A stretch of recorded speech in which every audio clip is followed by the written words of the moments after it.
about my age, and he said, Congressman, it's not like it was when we were coming up. He said, there's just no jobs. You absolutely cannot miss this. Face to face with President Obama, Mike Pence didn't rely on cheap political theater to dismantle the administration's economic agenda. He used something far more devastating: reality. Exposing the massive void between the lofty promises of the 2009 stimulus and the actual economic wreckage, Pence bypassed clever rhetoric entirely. He simply laid the cold, hard numbers directly in front of the commander-in-chief, letting the brutal facts speak entirely for themselves. Watch this stunning moment unfold. Now, last year, about the time you met with us, unemployment was 7.5% in this country.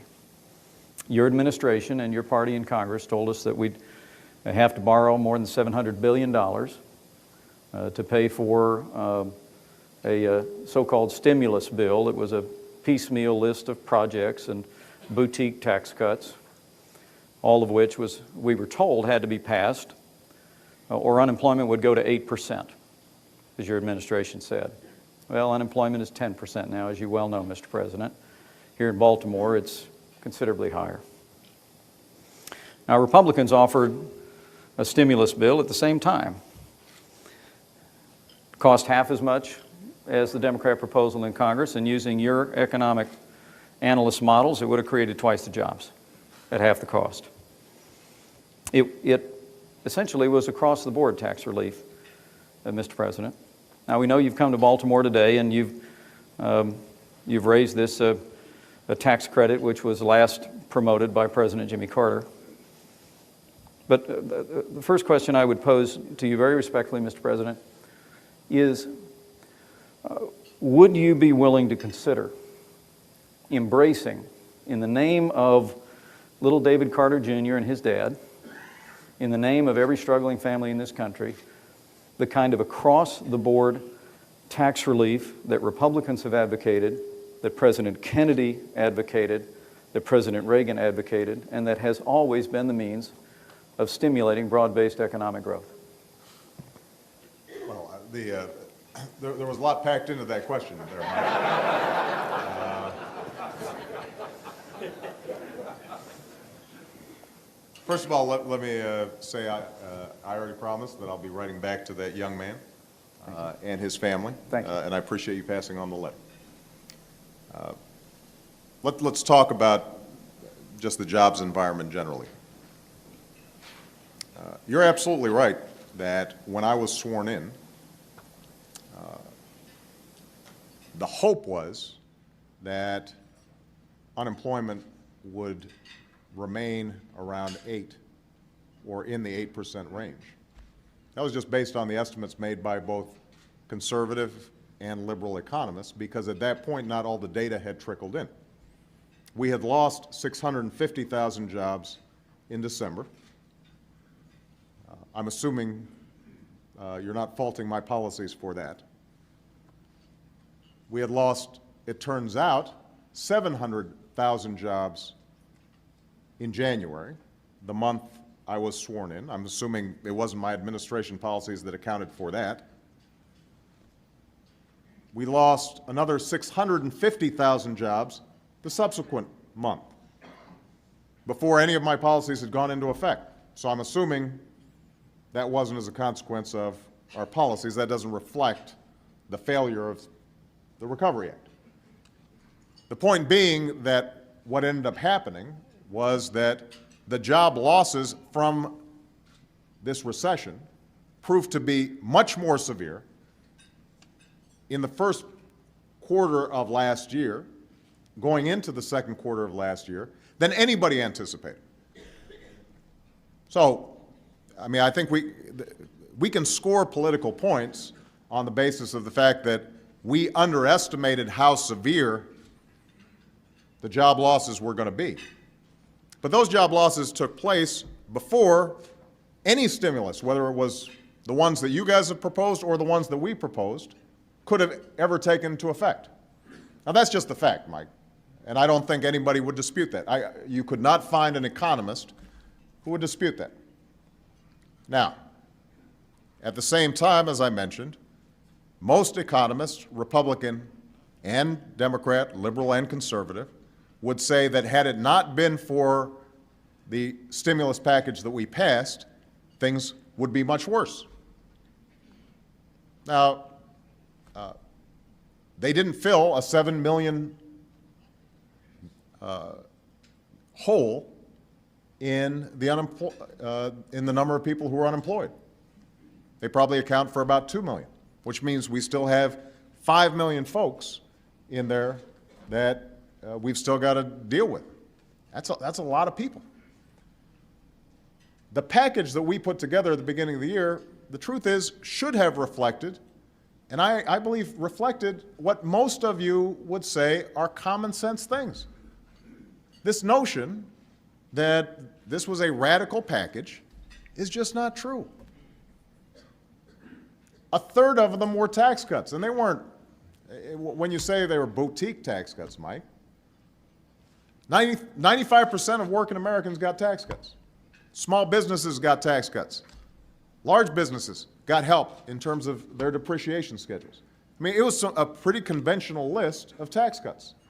A third of it was stabilizing state budgets. There is not a single person in here who, had it not been for what was in the stimulus package, wouldn't be going home to more teachers laid off, more firefighters laid off, more cops laid off. A big chunk of it was unemployment insurance and COBRA, just making sure that people had some floor beneath them, and, by the way, making sure that there was enough money in their pockets that businesses had some customers. You take those two things out, that accounts for the majority of the stimulus package. Are there people in this room who think that was a bad idea? A portion of it was dealing with the AMT, right? The alternative minimum tax, not a proposal of mine. That's not a consequence of my policies, that we have a tax system where we keep on putting off a potential tax hike that is embedded in the budget that we have to fix each year. That cost about $70 billion. And then the last portion of it was infrastructure, which, as I said, a lot of you have gone to appear at ribbon cuttings for the same projects that you voted against. Now, I say all this not to relitigate the past, but it's simply to state that the component parts of the Recovery Act are consistent with what many of you say are important things to do: rebuilding our infrastructure, tax cuts for families and businesses, and making sure that we were providing states and individuals some support when the roof was caving in. And the notion that I would somehow resist doing something that cost half as much but would produce twice as many jobs, why would I resist that? I wouldn't. I mean, that's my point, is that I am not an ideologue. I'm not. It doesn't make sense if somebody could tell me you could do this cheaper and get increased results, that I wouldn't say great. The problem is I couldn't find credible economists who would back up the claims that you just made. Now, we can, here's what I know going forward, though. Right? I mean, we're talking, we were talking about the past. We can talk about this going forward. I have looked at every idea out there in terms of accelerating job growth to match the economic growth that's already taken place. The jobs credit that I'm discussing right now is one that a lot of people think would be the most cost-effective way for encouraging people to pick up their hiring. There may be other ideas that you guys have. I am happy to look at them, and I'm happy to embrace them. I suspect I will embrace some of them. Some of them I've already embraced. But the question I think we're going to have to ask ourselves is, as we move forward, Are we going to be examining each of these issues based on what's good for the country, what the evidence tells us, or are we going to be trying to position ourselves so that come November, we're able to say, the other party, it's their fault? If we take the latter approach, then we're probably not going to get much agreement. If we take the former, I suspect there's going to be a lot of overlap. All right? Mr. President, will you consider supporting across-the-board tax relief as President Kennedy did? Okay. Here's what I'm going to do, Mike. What I'm going to do is I'm going to take a look at what you guys are proposing. And the reason I say this, before you say okay, I think this is important to note.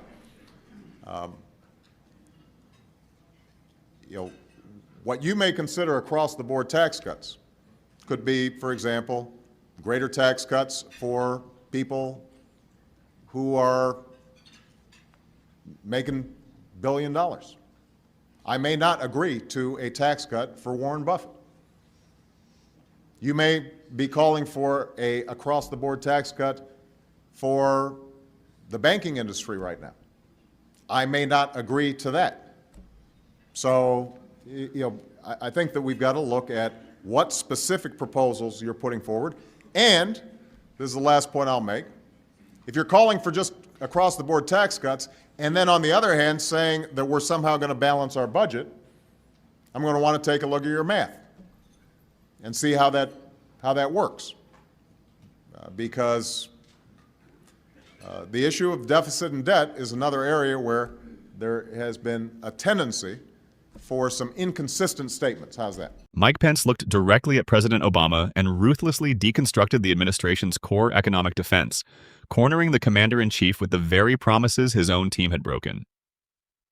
Pence reminded the room of a specific, ironclad guarantee the Democrats had used to convince American taxpayers to shoulder nearly $1 trillion in new debt. The assertion that this massive borrowing was absolutely necessary to keep unemployment from crossing the 8% threshold. Yet, as Pence pointed out with devastating clarity, unemployment had soared to double digits anyway, peaking at a staggering 10% under Obama's watch. He tore the underlying premise of the 2009 stimulus apart, illustrating how taxpayer money was not used to secure jobs as promised, but was instead scattered across a bloated list of hand-picked government projects while the American people suffered the economic fallout. But Pence didn't just expose the catastrophic failure of the administration's policy. He immediately presented a viable, historically proven solution. He reminded the president that House Republicans had already proposed an alternative stimulus plan, one that would have cost half as much as the Democrats' package while being projected to generate twice as many jobs.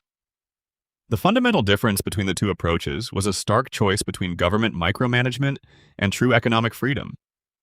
Rather than funneling hundreds of billions of dollars through labyrinthine layers of federal bureaucracy, the Republican plan was designed to hand relief directly back to working families and small businesses through broad, sweeping tax cuts. Pressing his advantage, Pence directly challenged Obama, asking if he would finally consider the kind of across-the-board tax relief that had successfully driven real economic growth throughout history, championing the exact same strategies previously utilized by both John F. Kennedy and Ronald Reagan. Faced with cold facts and a direct ideological challenge, Obama had no clean answer.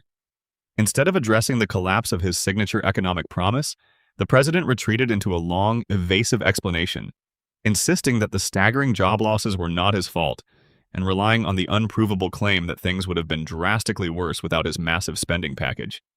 It was pure deflection. When Pence pressed him a second time to embrace the Kennedy-Reagan model of tax relief, Obama pivoted once more, retreating to familiar, tired talking points about the wealthy to sidestep the undeniable reality of his policy's failure. Throughout the exchange, Pence never wavered, using nothing but unshakable composure and hard data to hold the highest office accountable. He drew a brilliant, unmistakable contrast between the empty promises of big government spending and the empowering reality of economic freedom. If you appreciate seeing political power held accountable with pure facts and want to watch the Reagan legacy brilliantly defended against White House excuses, hit that subscribe button right now, drop a like, share this powerful moment with someone who needs to see it, and tell us in the comments exactly what stood out to you the most.